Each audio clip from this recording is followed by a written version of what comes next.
There are many reasons to travel through Europe by train, including stunning scenery, cozy train cars, busy platforms, and the excitement of a new adventure.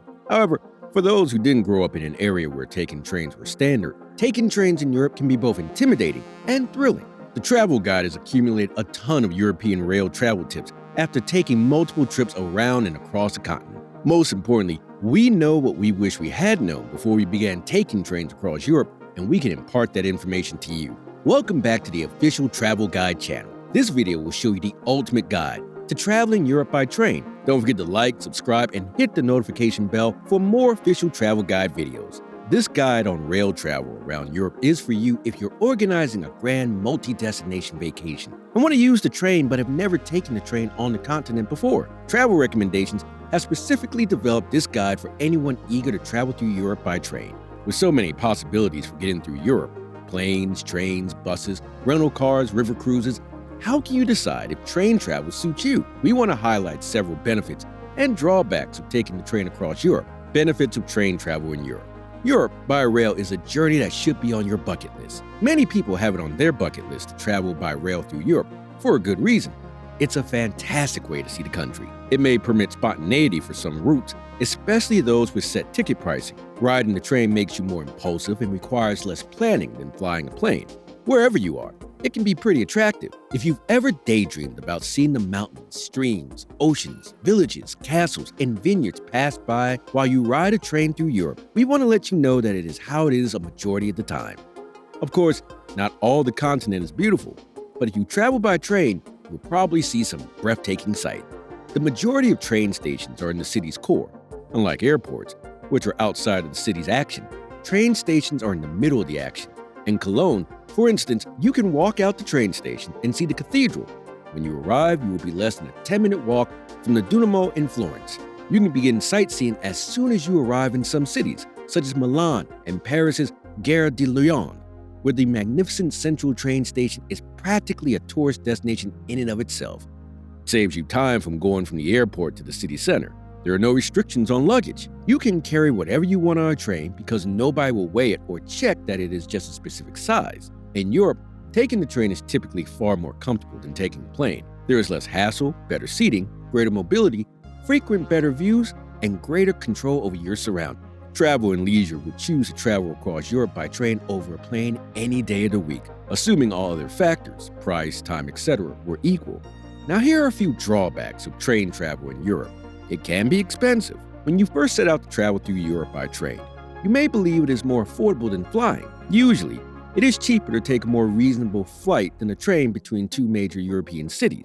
Train routes can be unreasonably long if you're traveling a distance. For instance, a train ride from Paris to Venice can easily take upwards of 10 hours, whereas a flight takes only a few hours. Not all Europe can have train connections. Even well-known Drawbacks is separate from the rest of Europe by rail as you travel deeper into Eastern Europe and the Balkans. When it does exist, train travel can be slower and less comfortable than flying or even taking a bus, depending on the destination. It can be challenging to take the train if you have mobility concerns. When deciding whether to travel through Europe by train, remember that lifting and storing luggage, negotiating narrow staircases and bathrooms, and navigating crowded train stations can be challenging if you have mobility issues.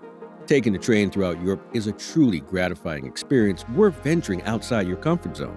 If you're ready to reserve your first train trip in Europe, but are unsure, worried, or maybe a little intimidated about it, follow these directions. You can easily travel by rail throughout Europe. Purchase a ticket. Make sure you have your ticket with you. Make your way to the proper railway station. Find your support. Authenticate your ticket. Find your train's car and seat number, if relevant, or seek the correct class. Put your luggage away. Settle in and take in the scenery. Keep your ticket close at reach in case the conductor approaches. Make sure your ticket is easily accessible so you can show it if this occurs. As you near your destination, pay close attention to everything you hear. It's time to pay close attention to the announcements as you approach your destination. Get off the train as soon as possible. Here are a few valuable tips for train travel here in Europe. Plan if you want to take the train throughout Europe. As you plan your itinerary for Europe, you'll likely discover that some locations are better suited for traveling through Europe by train than others, so it pays to be aware of which locations call for a train, plane, or bus before traveling to Europe. Most Western and Central European countries are connected mainly by train travel in Europe. When you enter the Balkans and Eastern Europe, the options become more constrained. A significant factor is also distance. By train, it takes a long but manageable day to travel from Paris to Venice, but it takes far longer to fly from Paris to Zagreb. The bottom line is that you should book at least the most crucial routes in advance, especially given that you want to purchase your variable price ticket in advance. For train travel in Europe, reserve complex routes in advance. You can purchase your train tickets after arriving in Europe if you're traveling from Rome to Florence or Madrid to Barcelona, especially if you are okay with riding a slower regional train. But if you make your reservations before you leave international vacation, you'll make life considerably more straightforward for yourself on longer or more complicated routes. Take some snacks and drinks with you.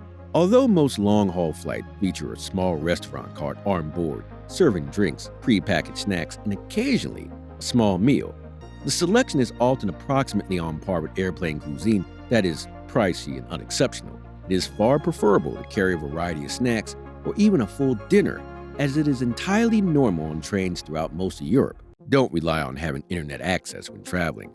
Maintaining an internet connection on a European train ride is iffy between tunnels, remote countrysides, border crossings, etc.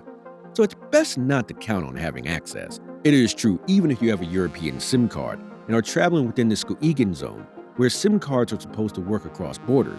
Even though the train advertises having Wi-Fi, rely on something other than it, because some require a phone number or a local ID to access it. When the train makes a brief stop at a station, we've discovered that this is the most significant time to use the internet while traveling by rail in Europe.